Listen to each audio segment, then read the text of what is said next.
فأنا ناصح لإخواني بالصدع بالحق تبيض وجوههم. السكوت في مسألة الحزبية يضرها، فاصدع بما تؤمر وأعرض عن المشركين. سلامي على دماج ورجالها والشيخ يحيى ودار العلم يا سعد بانيها. بسم الله الرحمن الرحيم. الحمد لله والصلاة والسلام على رسول الله وعلى آله وصحبه ومن والاه. Qala al-mu'allif rahimahullah, qauluhu, ucapan beliau, summa min tariqati ahli sunnati wal jamaah, kemudian termasuk metode ahli sunnati wal jamaah, ittiba'u athari Rasulillah sallallahu alaihi wa ala alihi wa sallama batinan wa zahiran.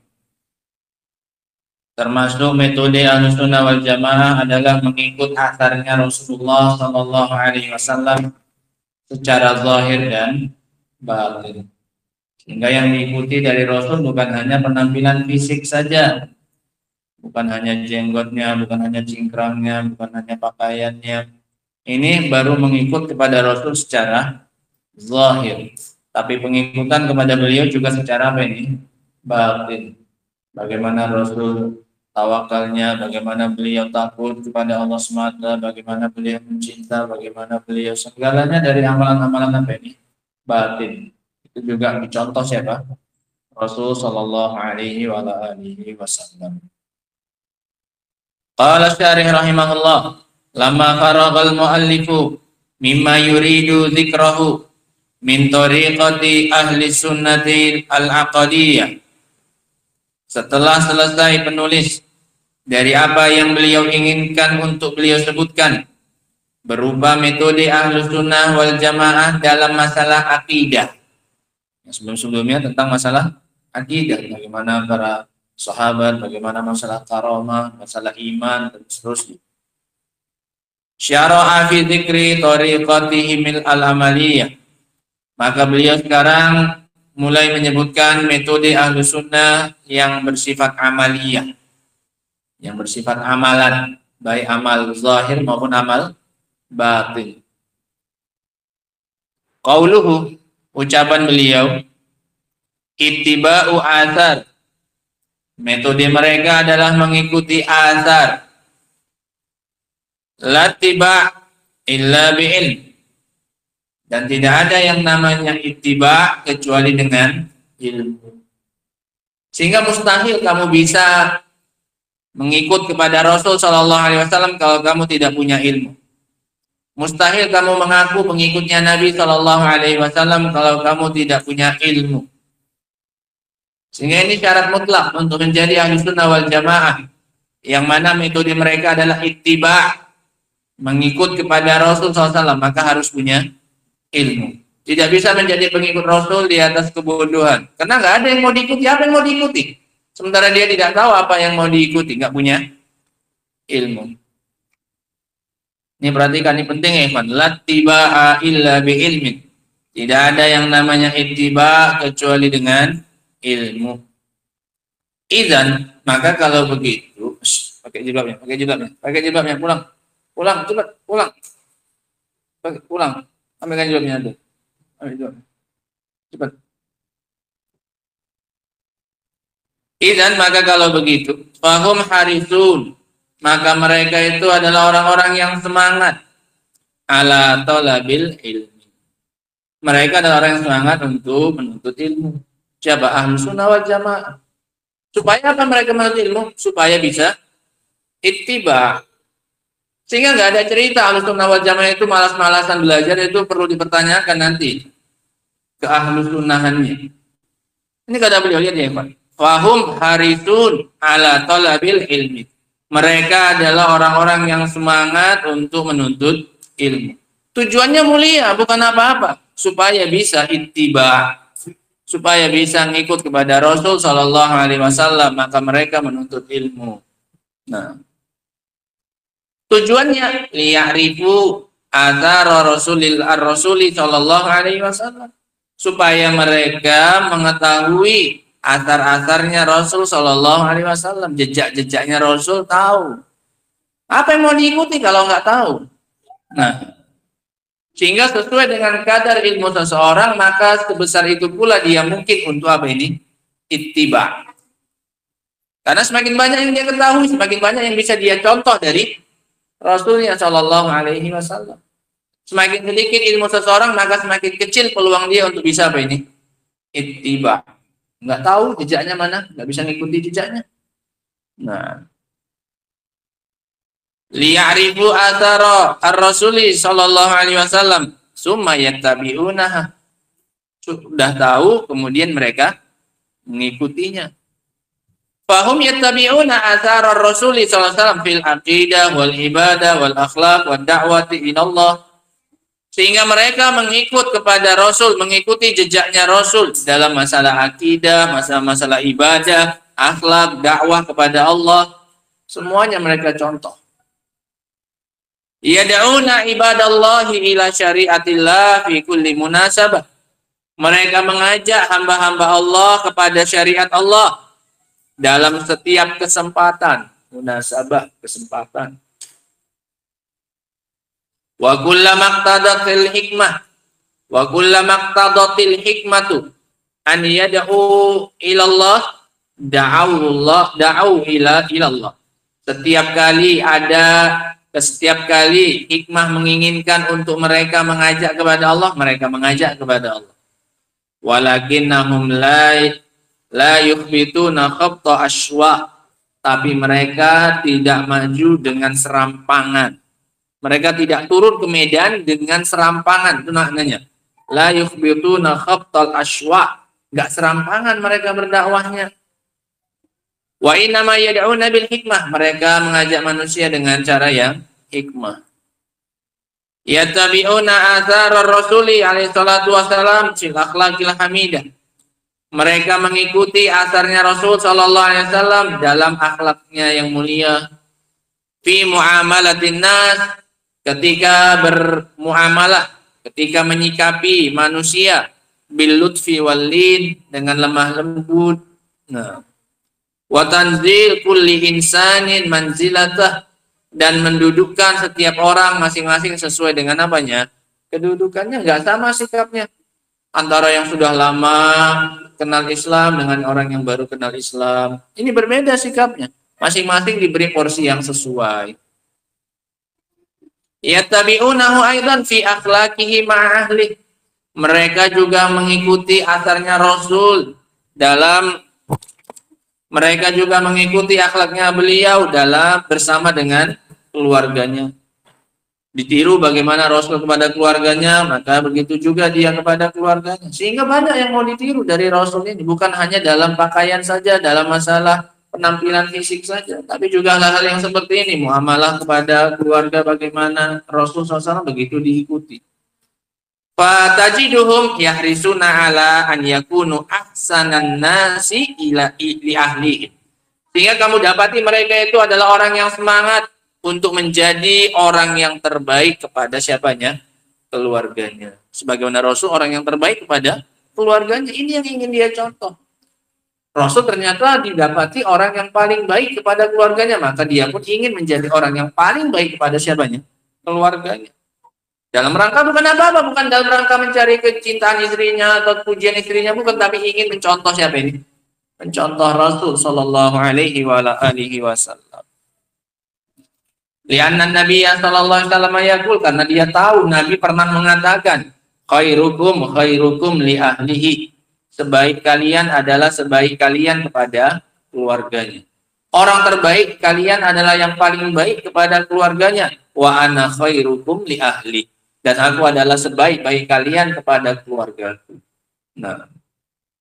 Wa nahnu la nastati'u an nahsura athar Rasul alaihi salatu wasallam. Kita sekarang tidak mampu membatasi jejaknya Rasul sallallahu alaihi wasallam. Ini gangguin. Kita tidak bisa membatasi asarnya Rasul SAW, jejaknya beliau. Lakin naqul, tapi kita bisa mengatakan ala sabilil ijmal, secara umum, fil aqidah wal ibadah wal khuluqi wal dakwah. Dari sisi akidahnya, ibadahnya, kemudian akhlaknya dan metode dakwahnya, ngikut kepada siapa ini? Jejaknya Rasul sallallahu alaihi wasallam. Fil ibadah, contohnya dalam hal ibadah bagaimana panduan beliau? Kayak tadi malam yang banyak kita sebutkan. La yatasyaddadun wa la yatahawanun. Tidak terlalu apa ini? Berlebih-lebihan, tidak pula berkurang-kurangan. Ada waktunya tidur, ada waktunya sholat, ada waktunya puasa, ada waktunya tidak puasa. Nah, wa yattabi'una ma huwa afdal. Mereka mengikuti apa yang paling afdal. Wa rubbama yastaghiluna 'anil ibadah bi muamalatil khalq. Terkadang mereka menyibukkan diri dari ibadah. Menyibukkan diri dari ibadah, tinggalkan dulu sebentar ibadahnya untuk apa? Bi muamalatil khalqi lil maslahat. Untuk bermuamalah dengan makhluk karena ada banyak kemaslahatannya. Dalam rangka untuk mendakwahi manusia, dia tinggalkan apanya dulu?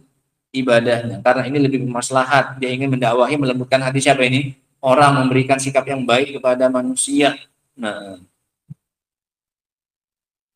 kama kana Rasul yatihil wuhud yashtaghilunahu anis shalah. Bagaimana dahulu Rasul ketika kedatangan siapa? Utusan-utusan, maka beliau pun menyibukkan diri beliau dengan tamu-tamu tersebut dari apanya?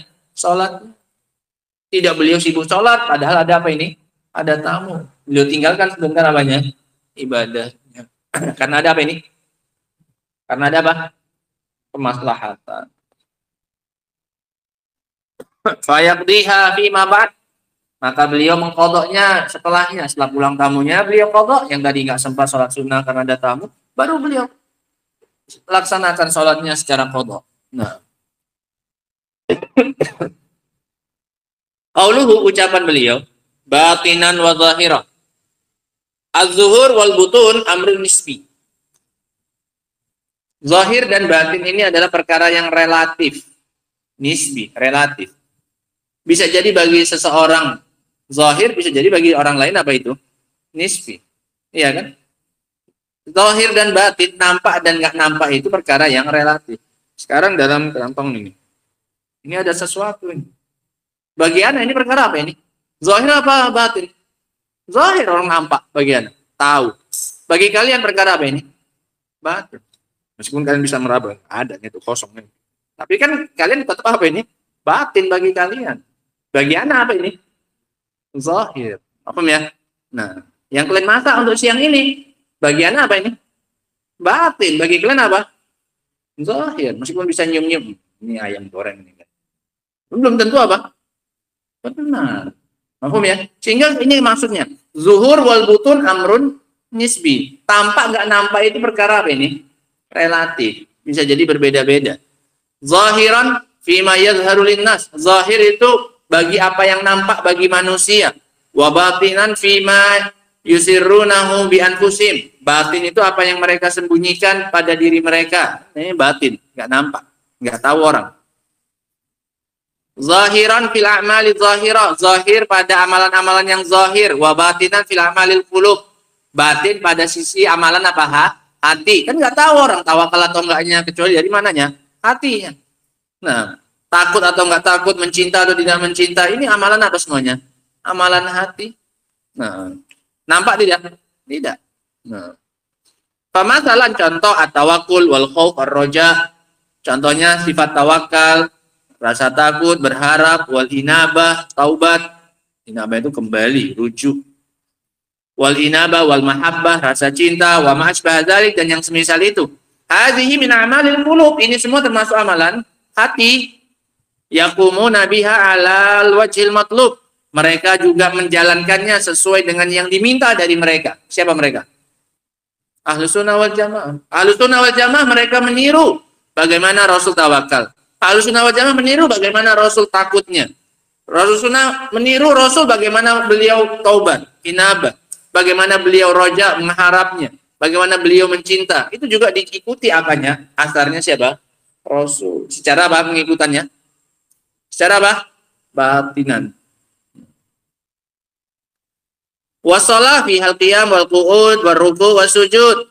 Salat padanya ada berdiri, duduk, ruku, sujud. Amalan apa ini? Zahir, nampak kan? Nah, wasadaqah wal hajj, sedekah dan juga haji, wasiyam, puasa, wa hadhihi min a'malil jawarih fa hiya zahirah. Ini semua amalan anggota tubuh, maka dia amalan yang apa ini? Zahir. Sehingga kita ngikut Rasul juga, bagaimana Rasul salatnya, bagaimana Rasul duduknya, bagaimana Rasul rukuknya, bagaimana Rasul sujudnya, bagaimana Rasul sedekah, bagaimana Rasul haji, bagaimana Rasul puasa. Ini pengikutan kepada Rasul secara apa? Zahir. Sehingga yang diikuti itu dua-dua. Ini harus dicamkan ya, Ikhwan. Banyak-banyak. Karena banyak orang yang mengira seseorang itu dicap ahlus sunnah, dicap salafi hanya dari sisi melihat apanya? Penampilan fisiknya saja. Ditengok celananya cingkrang, pakai jenggot, ada segala macamnya, pakai jubah, segala macamnya. Oh, ini apa ini? Salafi. Keliru. Belum cukup itu untuk memastikan seseorang itu adalah ahlus sunnah wal jamaah semata-mata melihat penampilan apanya? Fisiknya. Sampai kamu tahu bagaimana pengikutannya kepada Rasul secara apa? Secara batinan. Makanya ini sekarang dibahas bagaimana dan siapa sebenarnya Ahlus Sunnah wal Jamaah. Kata beliau, metodenya Ahlus Sunnah wal Jamaah dalam beragama itu mengikut Rasul sallallahu alaihi wasallam batinan wa zahiran. Bahkan duluan disebutkan apa? Batinnya dulu. Bagaimana Rasul kepada keluarga, bagaimana Rasul berharap kepada Allah, bagaimana Rasul takut hanya kepada Allah, bagaimana Rasul mencintai Allah Subhanahu wa taala dan yang lain-lainnya. Sehingga itu harus dicek dulu kalau kita mau mengatakan ini orang apa ini? Ahlus Sunnah wal Jamaah atau bukan. Tidak cukup hanya menilai dari pengikutannya kepada Rasul secara apa ini? Secara zahir saja. Sehingga yang diikuti berapa? Dua. Batinan, bahkan itu yang pertama, baru apa? Zahiran. Nggak mesti orang yang pakai sarung, pakai baju koko, ini nggak salafi. Siapa bilang kayaknya dari kemarin-kemarin nggak ada dibahas pakaiannya salafi, Ahlus Sunnah, mereka adalah orang-orang yang memakai gitu, ada nggak? Dari awal kita membahas, kan semuanya metode Ahlus Sunnah kan dari awal. Dan metode mereka. Belum pernah disebutkan tentang apa ini? Tentang pakaian. Bahkan mungkin dia membahas wali kemarin, nggak ada disebutkan wali pakaiannya pakai imamah panjang, kemudian pakai jenggot, pakai celana dia cingkrang, nggak ada disebutkan. Nah, bahkan disebutkan perkara-perkara apa ini? Keyakinan. Bagaimana mereka menyikapi sahabat, bagaimana mereka menyikapi karamahnya para wali dan yang lain-lainnya. Iya kan? Nah, sehingga bukan berarti nggak penting, bukan. Tapi belum cukup semata-mata pengikutan kepada Rasul secara apa ini? Zahir. Harus diikutkan dengan pengikutan kepada Rasul secara batin supaya sah seseorang termasuk mengikuti metodenya siapa ini? Ahlus Sunnati wal Jamaah. Nah, wallahu taala a'lam bishawab. Adapun lanjutannya tentang macam-macam asarnya Rasul SAW, ada berapa macam asarnya Rasul SAW, ini insyaallah ta'ala akan kita baca pada pertemuan berikutnya insyaallah ta'ala. Wa akhiru da'wana alhamdulillah rabbil alamin, subhanallahi wa bihamdika, asyhadu an la ilaha illa anta, astaghfiruka wa atubu ilaik.